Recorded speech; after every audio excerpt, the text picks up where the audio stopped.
Hello hi friends, welcome to my channel Sai Bajish vlogs. ఈరోజు నేను మీ అందరి కోసం రవ్వ లడ్డుని ఏ విధంగా తయారు చేయాలో చాలా సింపుల్ మెథడ్లో చూపిస్తానండి. టేస్ట్ కూడా చాలా అంటే చాలా బాగుంటుంది. మరి ఇంకెందుకు ఆలస్యం, ఈ రెసిపీని చూపించే ముందు ఇప్పటివరకు నా ఛానల్ని ఎవరైనా సబ్స్క్రైబ్ చేసుకోకపోతే సబ్స్క్రైబ్ చేసుకోండి. Let's go. ఇక్కడ నేను ఒక కప్పు రవ్వ తీసుకున్నానండి. అదేవిధంగా దుర్గా నెయ్యిని, అదేవిధంగా డ్రై ఫ్రూట్స్ని, ఇంకా షుగర్ని కూడా తీసుకున్నాను. మీకు ఇంకా షుగర్ ఎక్కువ తినాలి అనుకుంటే రవ్వ ఏ కప్పుతో అయితే తీసుకున్నారో షుగర్ని కూడా అదే కప్పుతో తీసుకోండి. కాకపోతే మేము కొంచెం షుగర్ తక్కువగా తింటాం కాబట్టి నేను ఆ రవ్వ కంటే కూడా కొంచెం తక్కువ క్వాంటిటీలో షుగర్ తీసుకున్నానండి. కాకపోతే ఈ రవ్వ లడ్డు చేయడం చాలా ఈజీ. ఇది తయారు చేయడానికి ముందుగా మనం స్టవ్ పై ఒక కడాయి పెట్టుకొని స్టవ్ ఆన్ చేసుకోవాలండి. ఆ కడాయి కొంచెం వేడైన తర్వాతకి మనము నెయ్యి పోసుకోవాలి. నెయ్యి మంచిగా కాగిన తర్వాతకి అందులో కట్ చేసి పెట్టుకున్నటువంటి డ్రై ఫ్రూట్స్ వేసుకోవాలి. నేను ఇక్కడ ఒక బాదమే వేసుకున్నాను. మీకు ఇంకేమైనా వేసుకోవాలనిపించిన కిస్మిస్ అలాంటివి కావాలన్నా వేసుకోండి. వేసుకున్న తర్వాతకి అవి మంచి గోల్డ్ బ్రౌన్ కలర్లోకి మంచిగా వేగాలి.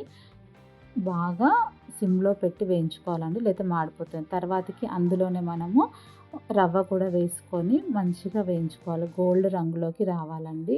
ఎప్పుడైనా మనం రవ్వ వేయించుకునేటప్పుడు స్టవ్ సిమ్లో పెట్టుకోవాలి, లేకపోతే రవ్వ మాడిపోయి మనకి రవ్వ లడ్డు అనేది అంత టేస్ట్గా ఉండదు. కాబట్టి మనం సిమ్లో పెట్టుకొని కలుపుతూ వేయించుకోవాలి. అప్పుడే మనకి రవ్వ లడ్డు అనేది చాలా పర్ఫెక్ట్గా వస్తుంది. చాలా ఈజీ అండి. చిన్నపిల్లలు కూడా దీన్ని ఈజీగా తయారు చేయొచ్చు. ఎప్పుడు కావాలంటే అప్పుడు మనం దీన్ని తయారు చేసుకొని తినొచ్చు. పాకం పట్టాల్సిన అవసరం కూడా లేదండి. అంత ఈజీ. తర్వాతకి మనము షుగర్ని డైరెక్ట్గా వేసుకోకూడదు. షుగర్ని మనం ఈ విధంగా మిక్సీ జార్లో వేసుకొని మంచి మెత్తటి పౌడర్గా చేసుకోవాలండి. అప్పుడే మనకి మంచిగా వస్తుంది. అంటే మనం ఇక్కడ పాకం పట్టట్లేదు కాబట్టి ఈ విధంగా మనము రవ్వ లడ్డు చేయడానికి మనం షుగర్ని డైరెక్ట్గా కాకుండా పౌడర్ చేసి వేసుకోవాలి. దీంట్లోనే మనం మిక్స్ చేసేటప్పుడు ఇలాచి కూడా వేసి మనం పౌడర్గా చేసుకోవాలి.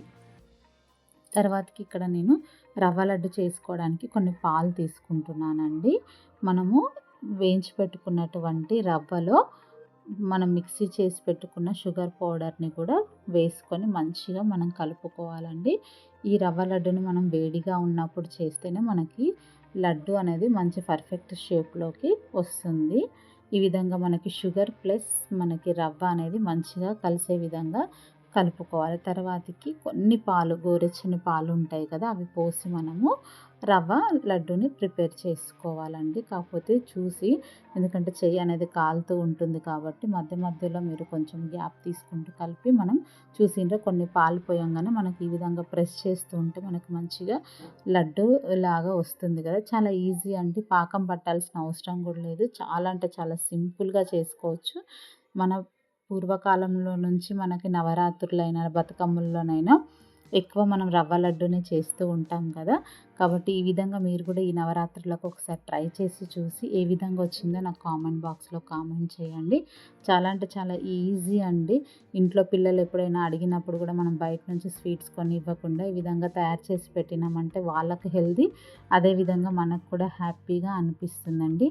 ఇంతేనండి ఈ వీడియో. మీకు కనుక ఈ వీడియో నచ్చినట్లయితే లైక్ చేయండి, అదేవిధంగా షేర్ చేయండి. మీ ఫ్రెండ్స్ అండ్ ఫ్యామిలీ మెంబర్స్కి కూడా ఈ వీడియోని షేర్ చేయండి. Thanks for watching. ఇలాంటి మంచి మంచి వీడియోస్ తోటి మేము ముందుకు వస్తాను. Thank you.